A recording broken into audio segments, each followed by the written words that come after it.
Empire.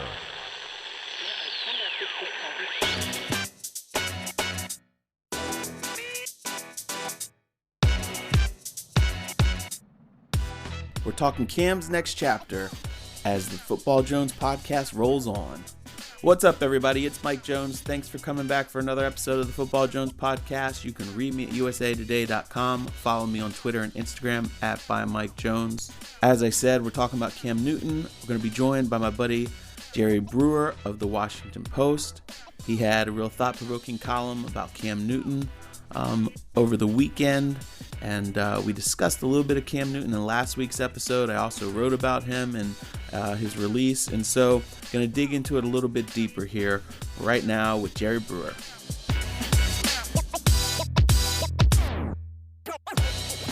All right, and here we are with my buddy Jerry Brewer from the Washington Post. Glad to have you back, Brew. How you doing up there in Seattle, man? I'm maintaining, man. That's all I can say. I'm maintaining. Yeah, that's all you can do. I mean, it's crazy. Are things starting to tone down at all up there, or is it still pretty bad? We're in that same mode. I mean, we're showing signs that the social distancing is helping to flatten the curve. So hopefully in a couple weeks, we'll feel like we're ahead of it. I mean, the biggest thing for everybody, obviously, is that the hospitals don't get overloaded with these cases. So that even people who need other types of healthcare can't get it. Here we are, a little bit shy of April, and got a whole another month of this, man. Yeah, I know.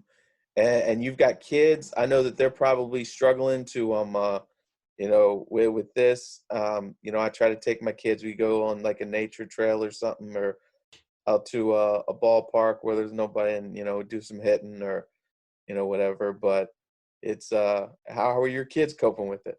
They got in trouble last night. I'm gonna tell you that. Got TV taken away today, which only makes it harder on mom and dad. But in general, they're doing okay. I mean, their spirits are bright.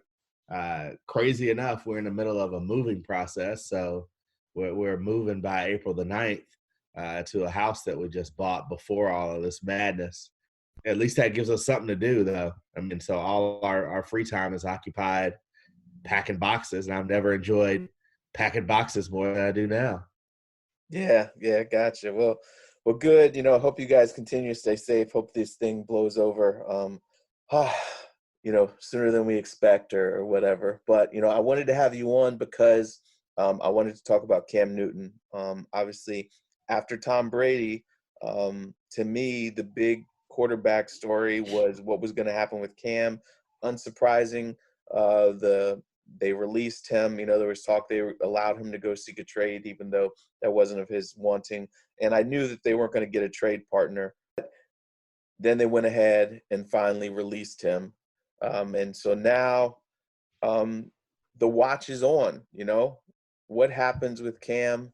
And, what was your take? Give us a summary of kind of your column as the way that you painted it late last week. Yeah, I wrote it through the prism of the black quarterback experience. And I think that Cam is an interesting figure. I mean, he was the second African-American quarterback to win MVP, behind Steve McNair, who split the honor with Peyton Manning back in the day. We still only have one African-American quarterback in the Hall of Fame. So as much as people want to say the black quarterback has made it, et cetera, Russell Wilson's the highest paid player in the league. Dak Prescott may surpass him. We all know Patrick Mahomes is probably going to shatter records for salary. Lamar won the MVP. Patrick won the MVP the year before. Patrick's the Super Bowl MVP. There's kind of like this attitude of, what more do you guys want? Well, I mean, we want sustainability. You want the retention of greatness, and you want this to continue to grow. And my concern with Cam, there is no doubt that if healthy, he's a starting quarterback in the NFL. He's an upper half starting quarterback in the NFL. I still think that he's got a little bit of an unconventional game, but I still think he could be one of the top 10 quarterbacks in the league. I hope he gets the opportunity. And the thing that I see is there's a lot of excuses you can make for not giving him the opportunity. And so I just wanted to keep the heat on there to make sure that this is something that we're paying attention to and acknowledging. And it's easy when you're on top of your game for people to not look at your race or your history or anything like that. It's different when you're down and you have to try to get back up. And I'm saying this guy deserves the opportunity to get back up, and I'm eager to see what happens. But his situation, as I wrote in that column, is incredibly complicated Right. because of the way that he plays and the amount of injuries he's had at 30 years old. Yeah, you're exactly right. And people have asked me, and different people have different opinions about if he was disrespected in the way that the Panthers released him and the way that all played out and everything. And for a number of years, I've almost felt like the Panthers didn't deserve him. I have never been at a place before where after a game, this was 2 years ago when he was still gutting it through, when you knew his shoulder wasn't right.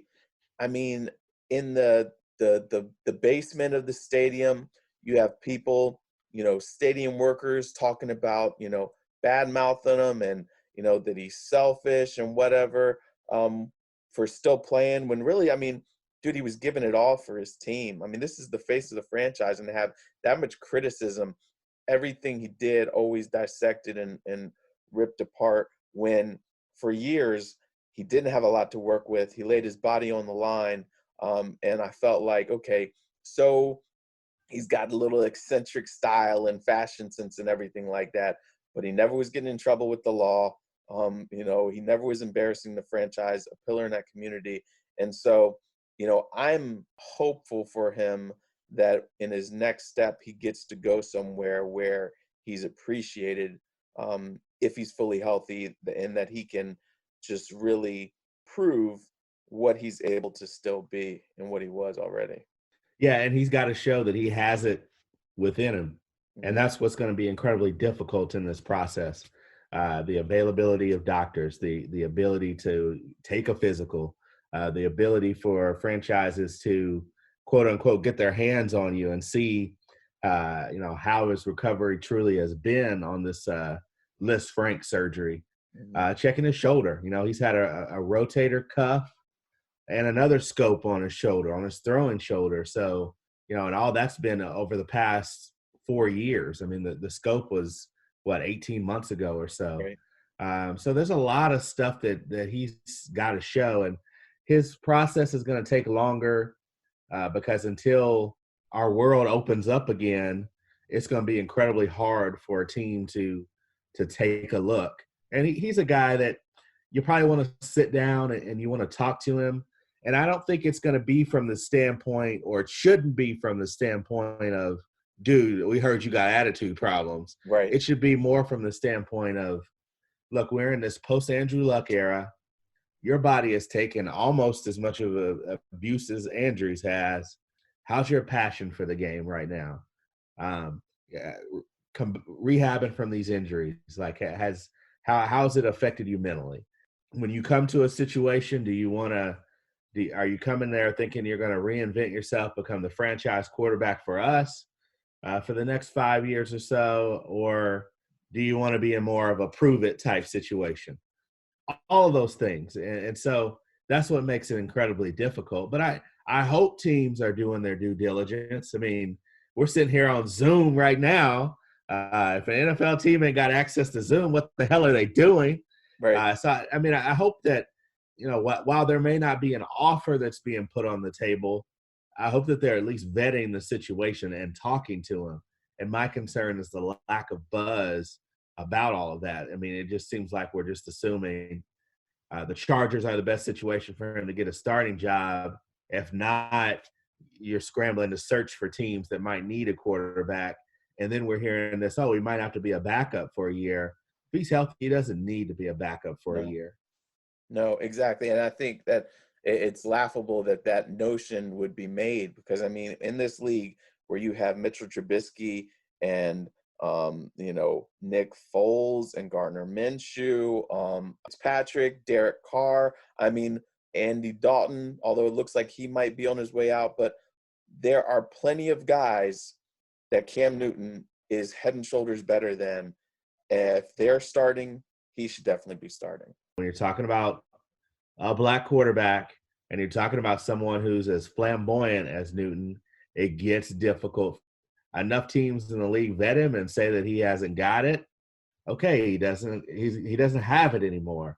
But there should be 5 or 6 teams that are seriously interested in Cam Newton and can't wait to get their hands on those medicals. Yeah, exactly. It is a weird time though when you look at all the quarterback jobs in the league.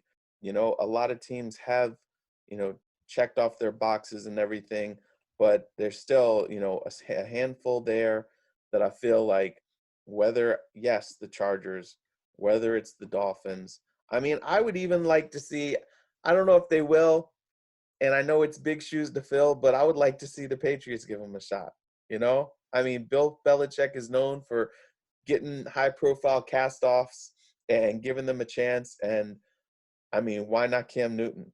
When you look at their options right now, it would make a lot of sense. I mean, for the Patriots, it's how much money would he want? That's another thing to factor in. I mean, does Cam want to be a $10 million a year quarterback, a $15 million a year quarterback? That's what his play says he deserves, even with the injuries. Even 20, you could justify it. It's too late in the free agency period to get 20. It might be too late to get 10. Would he play for a 5-year, $5 million a year? Maybe a 1 year with a player option, and it kind of escalates. That's what's going to be really difficult for him, is that situation.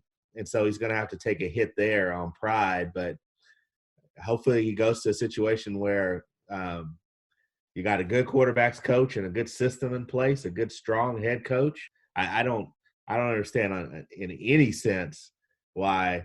And he's a fun, interesting dude, but Gardner Minshew completed 54% of his passes last year. He's a young quarterback that you took in the late rounds. He could use another year. Mm-hmm. And Cam would make a lot of sense in that situation. It would be easy to see him in Miami if he could deal with Brian Flores' way. There's a lot of situations there that would make perfect sense. So I'm hoping he doesn't have to go the backup route, or if he's not healthy, please go the backup route. Right. And if he's not healthy, and likely won't be, please go to Pittsburgh. Go somewhere where there's a big quarterback who with age had to adjust his game, another guy who's got a big arm like you, and see how that works for a year. And then when your body's right, enter the market. The question will be, I think physically we're seeing that Cam has no problem putting in the work. Have you gotten – all I do is work. Exactly. His Instagram. Have you gotten a sense on what Cam is like in that film room? And will he, is he going to be that film study junkie to be able to come in there and pick up, this offense? Because there's not going to be OTAs to be able to work his way into it. It's basically jumping in at training camp there. What do you think there? Well, that's a tricky one, right? Because I mean that is a common stereotype of an athletic quarterback, regardless of race. Is just line up, snap the ball, and go make something out of nothing. He's not really running any plays. I think you got to be willing, if you bring him in to be your starting quarterback, to tailor things to his strengths. Mm-hmm. That is a huge thing in the league right now, whether you're drafting Kyler Murray or whether you're signing Tom Brady. It's not just about your system anymore. It's about tweaking your system to the specifications of the quarterback that you have. And anyone who takes him better be willing to do that. And I think he'll be willing to learn. And you even have to take sometimes extraordinary steps in changing your terminology a little bit to stuff that he's familiar with. But I remember coming out of the draft and everybody was concerned about Cam's ability to draw up a play. His offense at Auburn was way too simple, yada, yada, yada. He did just fine. Hmm. in a pro system and in a bunch of different pro systems because they never really had a lot of offensive stability in Carolina, Right. which was a huge concern. And he was just fine. And I think even though he didn't get a chance to play for North Turner, the Turners, you can see little signs of how his game had evolved and just learning little things to take some of the pressure off of him. So I think there's a lot of experiences that he can apply in order to quickly learn a system and be effective if healthy. That's the whole thing with him. I'm not Right. concerned with anything with Cam. If he's healthy, he will be fine and he will help you win games.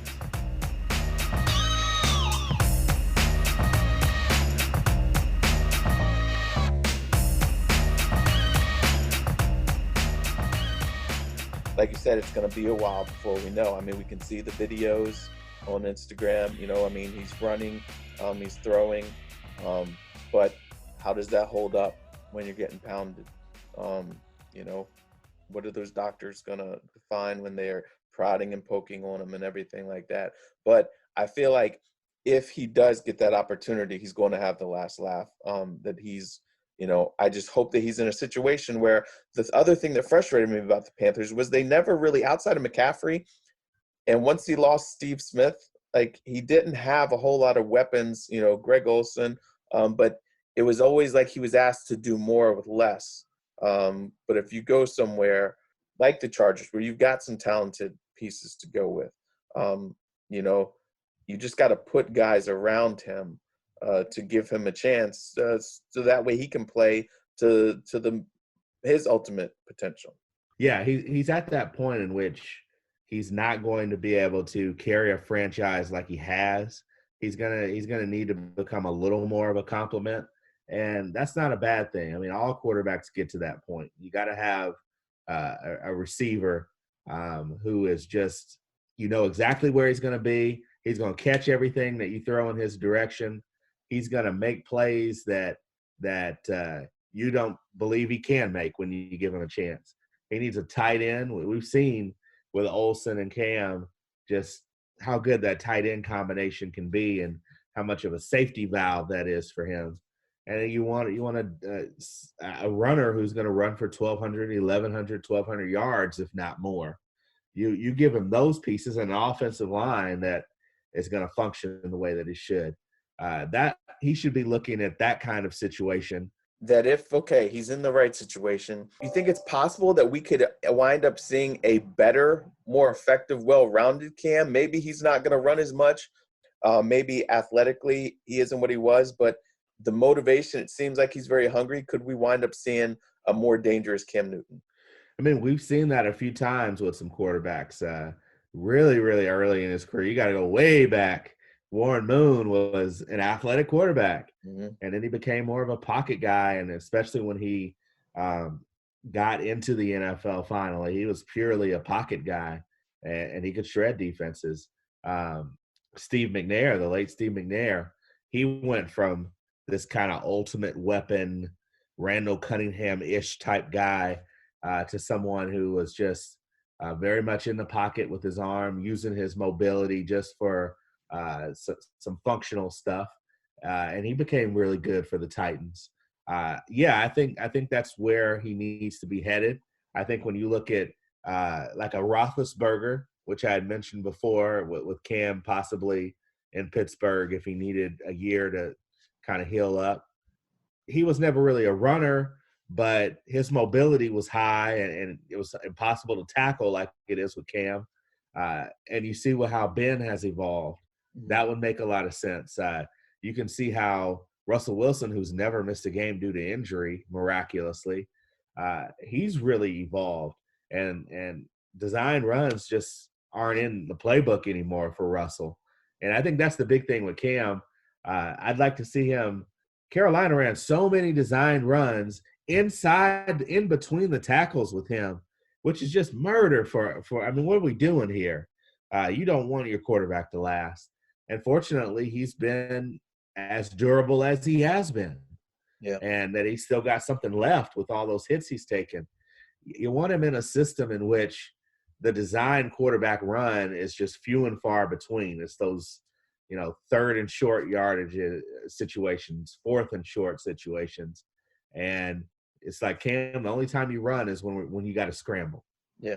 And I think that would be the ideal way for him to evolve.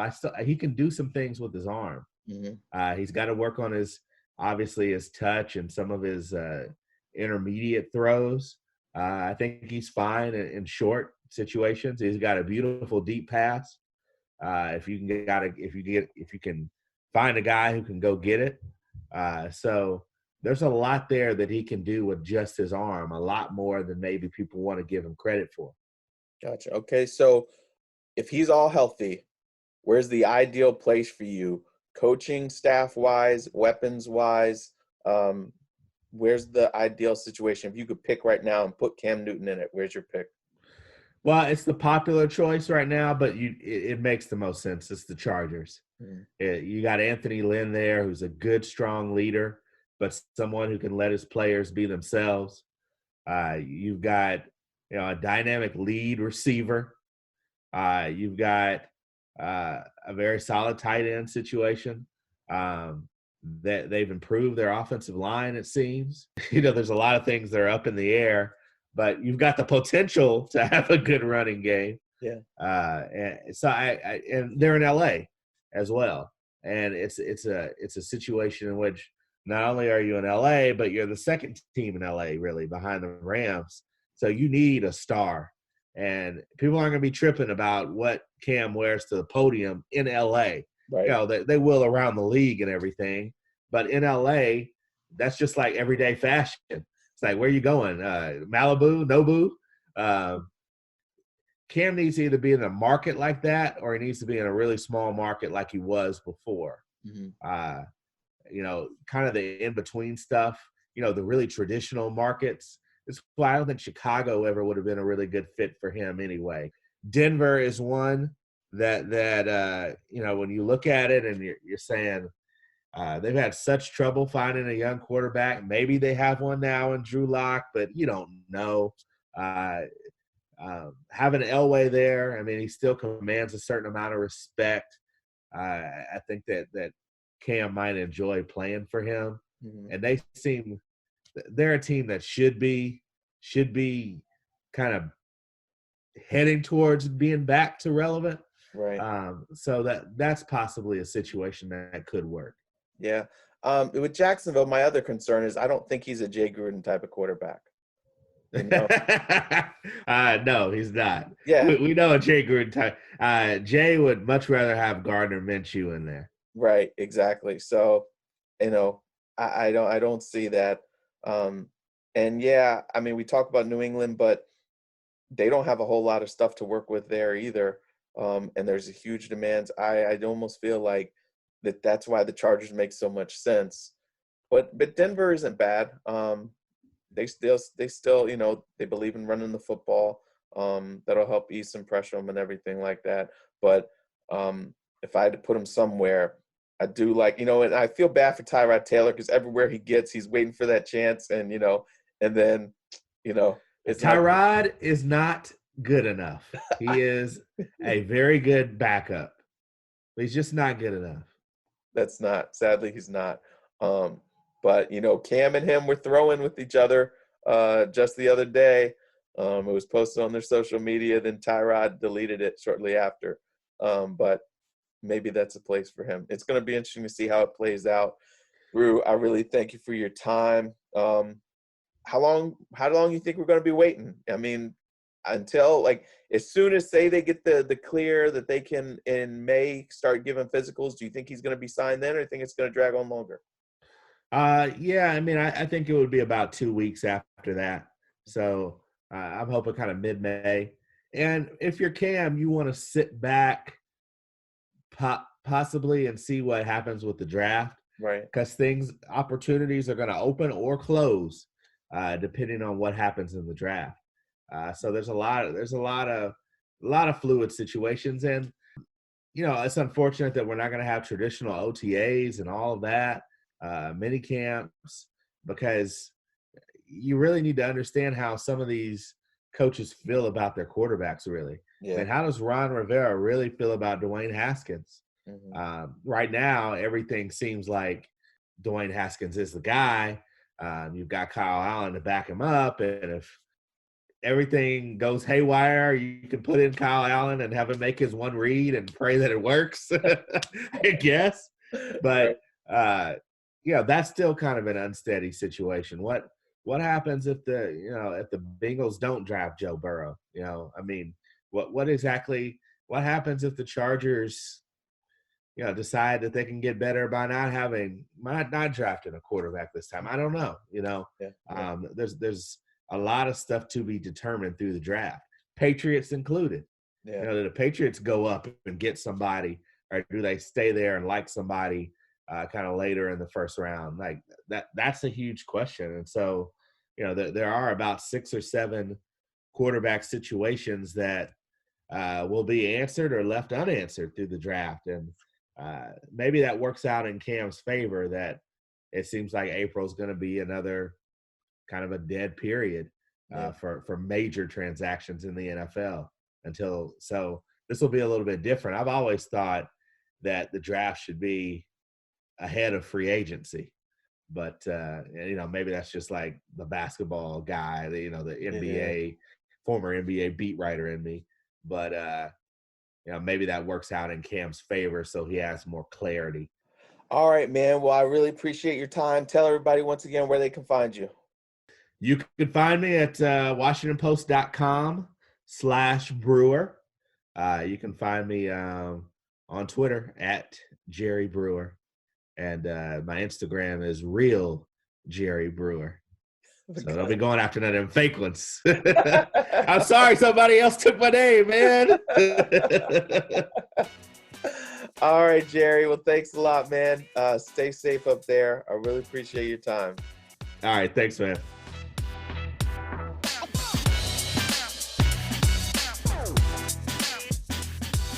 All right, I hope you guys enjoyed that. It's going to be interesting to see how this thing plays out. Unfortunately, we're going to be waiting a while, because until the coronavirus restrictions are lifted and teams can start hosting players, giving them physicals, we won't know what Cam's next move is going to be. Hope you all are well. Thanks for coming back. Again, you can read me at usatoday.com. Follow me on Twitter and Instagram at @ByMikeJones. Do me a favor, take this link, share it with some friends, and give me a review, and I will talk to you guys next week.